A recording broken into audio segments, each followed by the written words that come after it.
by these images. Welcome back from Trinidad and Tobago. We're continuing our discussion with Denise Deming as we assess campaign 2015. Now, you know, when Akash ended the news just now, we saw a pictorial representation of what took place in on the streets of Port of Spain last Friday, with the unions taking to the streets. One of the big talking points people are using, and I guess we are an expressive society, so political peacock, and these things excite us. And also we have the effigies now coming out into play. What is the temperature and how do you assess? Ansel said, I'm not at war. The Prime Minister goes in Parliament and says, I'm taking you on, but I'm not taking you on. This is just a fact. That march, I think it was, a lot of people say it was disappointing in terms of the number of people who came out, and the jury's out on that, whether it was disappointing, whether you should have had 20,000 people and so on. However, the fact that Ansel Roger could bring 3,000 people out on a Friday, I think that was good. What was interesting for me is the use of an effigy, and that is not new or different in our society. We've had Good Friday Bobolies, Juve morning, you have all kinds of effigies. So that for him using an effigy in this situation, to me, was absolutely normal. It was interesting, it was exciting. Some people would have laughed at it. Some people would have been horrified by it. But the point is that he used a communication vehicle in a very important way. And then when you saw the government's response to it, you recognize that he hit a nerve. And that is really what you're looking for in the communication. Now, you talk about hitting a nerve, because I know that the UNC's women's arm spoke about it, and they released a statement saying that all women should be appalled by it. And I know, you know, it's funny, I kind of looked at it and I thought, I wonder how they're going to interpret this. Now, I understand the local cultural context, but there is a very thin line when people can interpret it to be abuse. I don't know whether he dragged it through the streets and said, well, this is what, and then you can take the message to be something totally different. But do you think that we're being hypersensitive about the women's issue? And is this being a female still a big issue in 2015? I think being a female is still a big issue. Females don't generally get traction. And I think that you see that in terms of corporate Trinidad and Tobago, women are not getting traction. It is kind of disingenuous to object to the effigy when you don't object with the same strength to other instances of abuse. And what you're doing there is you're mixing your communication messages. Is it that you are going to stand behind women, and for every instance of abuse, you're going to come out? If that is what you're going to do, then you have to be consistent. Remember, we're always communicating. Yeah. And if you are communicating mixed messages, you're going to lose credibility. Mixed messages and what is being said, what's being said on the political platform, what's also being said in the parliamentary chamber. And I've realized one of the strategies being used by the government is the fact that the Prime Minister would not necessarily get her hands dirty. In fact, I was surprised she made the statement in Parliament, because she hasn't really been on the front line of the debating team in the parliamentary chamber. I think Rudal Munilal, they would have it at that time, would have been Anna Roberts. They would be the ones that will come out and say, well, this is what's going on and this is what, and she kind of maintains that pristine sort of, I'm on the pillar above everybody else, let them go down and do the dog fights. I'm surprised you raised Anna Roberts. Well, I know at one time, you know, that was their front line. It would have been Rudy Munilal in the lower house, and at one time would have been Jack Warner as well. Now two are gone and Rudy Munilal remains a standing soldier there for them.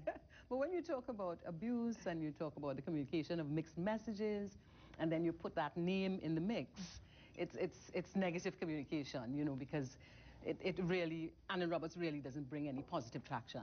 But you're right, the Prime Minister has come out. I think the Prime Minister is going to up her game. You're seeing it. She's going to up her game. She has to become the communicator. This is a time for the CEO to step in and take the battle. How do you see this all playing out? Because you are right, there are two different set of messages. So she still appears as the strong female figure. I'm your mother. I'm your grandmother. I'm your friend. I care about you. And Dr. Rowley is like, well, that's not me. I'm not the baby kissing kind of politician. And I think, you know, you can look at him and know that that's not really him. But this is what you get. This is really me. And this is what I bring to the country. I may not smile enough. I may not do this, but this is really who I am. Do you think as a population we are mature enough to assess policy? Or is it still the charismatic leader that enchants us when they're on a platform? If you take the communication messages that the population has sent over the last 20 years, where they have changed the government every 5 years, I see that as a mature step. So I see the population saying, listen, you might not be warm and cuddly and friendly, but the other option I have, listen, I'm going to take my chance. I want to ask about my final question to you, the way this Dr. Wayne Kubal Singh issue has been handled. And it's funny that you came in right as a resident was making, and I think we were both taken aback by the strength of this woman. But a man is dying.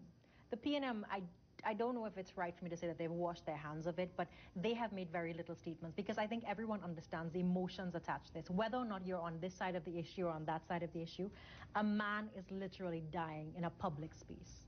And as a population, some will say, well, you know, I've spoken to several legal minds, and they will say, well, you know, that's his right to live or do what he wants. The other people are saying, well, we can mediate, but the people around him must speak better sense into him, not encourage this farcical show. How do you think this should be handled? Can it be handled, or is it simply a bunch of egos playing off? I think it's too late on all fronts. It's too late in terms of the financial spend and the deep hole that the country is in terms of the spend on that highway. I think it's too late, and this is a very, very difficult statement for me to make, but I think it's too late for Dr. Kubal Singh, because when you see the level of initiation that presents to you, I think it's too late. Even if he lives, his quality of life is not going to be good, and I'm saying that simply from an observer of communication. The Wayne Kubal Singh issue, I think, is a deal breaker, and I was extremely touched by the previous speaker, because she represents a very different response, and that communication message will resonate deep within the UNC's strongholds.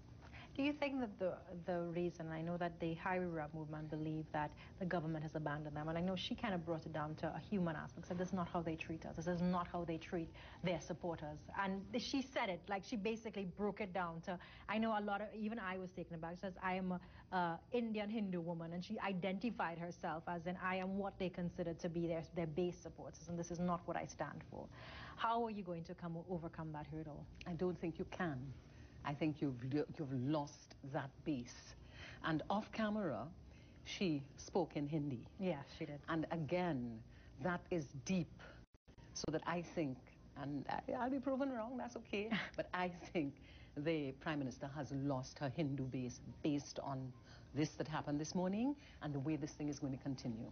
Your closing comments, your advice to all political parties. 2015, obviously, the youth vote, social media.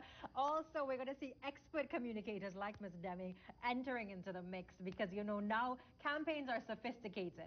Everything, it's no longer from the heart. It's what the people want to hear. What do you want? My closing comment is that we have to keep it at a level of authenticity, credibility, and please keep it clean. Keep it clean. Can we do that? You know, it's funny that I hear that statement, keep it clean, but are we culturally, do they like to hear that seasoned on the bacchanal and on a political pulpit? I expect to hear people's dirty laundry. There's a very different approach in terms of what you hear in the town meetings, in the street corner meetings, but I really feel that our leaders have to hold us to a higher ideal and ensure that we don't do all the nastiness that we could do. Because this society is looking for leadership, and that's not just from one political party. Across the board, our society is crying out for leadership. So they have to keep it clean to save our society. Otherwise, we are heading to barbarism. Heading to barbarism. Keep it clean. We take, and that's the advice from Denise Deming, a woman who has, I guess, charted the course as it relates to understanding, messaging, and communication in this country. We take a very short break. When we come back, Lynette Seaver and Sweet.